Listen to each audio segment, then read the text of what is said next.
Why do people hold on to hate? It's very simple. See, when somebody gets mad at you, you do something wrong, you wrong them. You know, they know that you come out to forgive them, they're supposed to forgive you, and know you're supposed to move on. But some people have secretly been hating you before they even had a reason to hate you. And this is the reason why they won't let the situation go. Because they don't have justification for hating you. It's the only justification they would ever get. And they know that.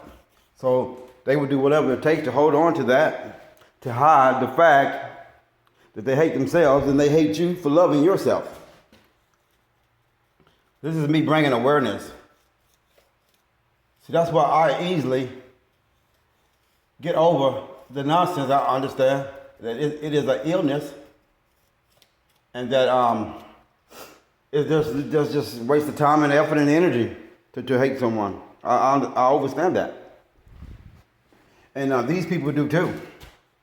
But they're not willing to do the work it takes to become the better person, to become their best self, their best self. They understand it takes work. They understand it's going to take them to revisit some things and admit they're wrong. And they're a coward. They don't want to do that. So they spend even more energy on keeping this facade up. And they go choose friends that are likewise.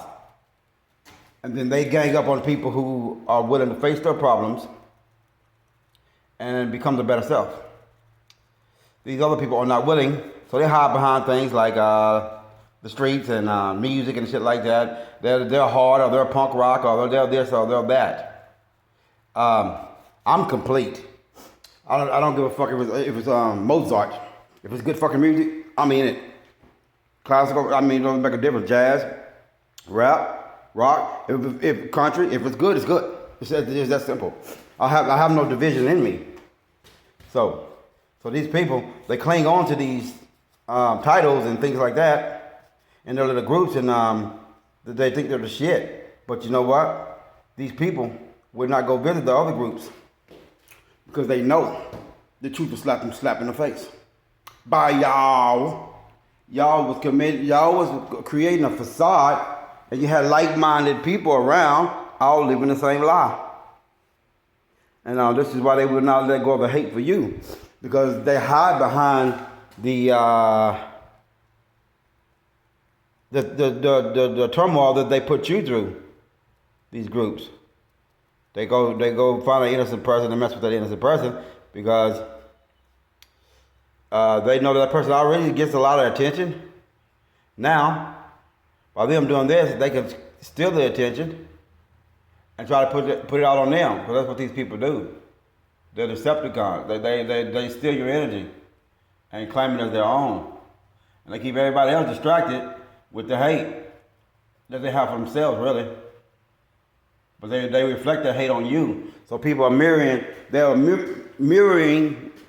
this person when they're looking at you. So they really hate that person right there, hate themselves, but that's been projected on the other person. And this becomes addictive to these people. And some of them fall into it unknowingly, but it gives them a sense of gratification, kind of like a drug, and they're hooked. They start acting out of their character. And it's really disgusting. Because see, they can't see what I see. When I see them, I see a monster. An uncontrollable monster this person has become. This is what hate does to you. It consumes you. And you become the infection. You look just like hate.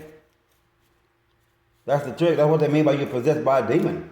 It's really just a negative energy that you have manifested, and you have let grown into this enormous monster that now is coming out of you, ready to harm somebody else. These are facts. These facts that I spit when I'm on here, you don't have to get a book to go look these up. You know this inside your DNA. It resonates. You know this. You know it. Now you can see that. That's why people would like to run back to books and things and say, prove it. There's no need to prove it. You wouldn't want me to prove it if it didn't resonate with you. You would just look at it like, oh, he's a crazy fool. But it resonates with you. So this is something that's in your DNA passed down from generation to generation. This is something you know. I don't need no book. I receive information, even if it's from another person. I process the information quickly before they get through talking. And I'll know if they're telling me the truth or not. So I trust myself. That's what you all have to learn to do, is to trust yourself. Trust your body. It's telling you everything you need to know, but you just don't know what it is. And that's our job, is to bring awareness to it, what that is. Then you have all the mechanisms inside of you to protect you and to carry you on your journey. This is natural. These abilities have been suppressed over the years through religion and slavery and all these things. There was a purpose behind that. It was to suppress these abilities that you have, because you cannot control the masses of people if they knew that they had these abilities. I mean, when you run these fuckers right out of office. But that's not what my intentions. My intention is to get the right people into office that allows us to flow, allow us to become a civilization that is finally alive. Because right now we are a dead civilization. We're below a zero. We have to become one in order for the other planets to even deal with us. We're lower than an animal right now. We got to step it up, people. The technology is more advanced than you can believe. But there's a knowing in you that it is true. And this is what I am seeking. That part of you that's in your DNA will be awakened. This is a knowing. This is not a belief. You knew you was put here for something. You knew it was something special about you. You have suppressed that. I will awaken it.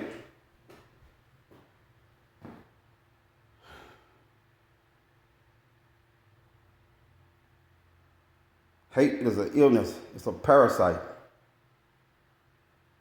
Jealousy is a parasite. Envy is a parasite.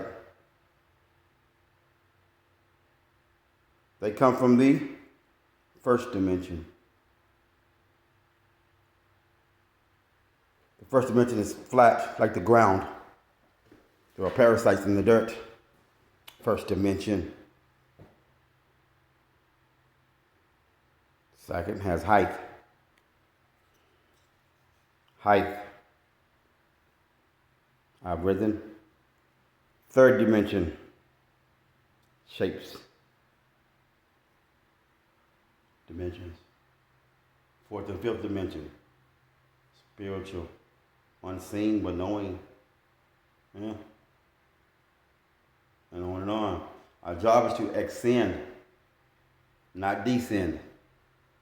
Devil, descend. Evil. We turn it around, you get live. L-I-V-E or E-V-I-L. All evil is living backwards.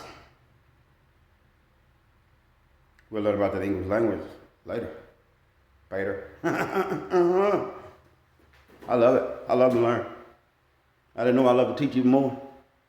Well, what do you know? Oh, Joe's a teacher, huh? Go get him, Joe.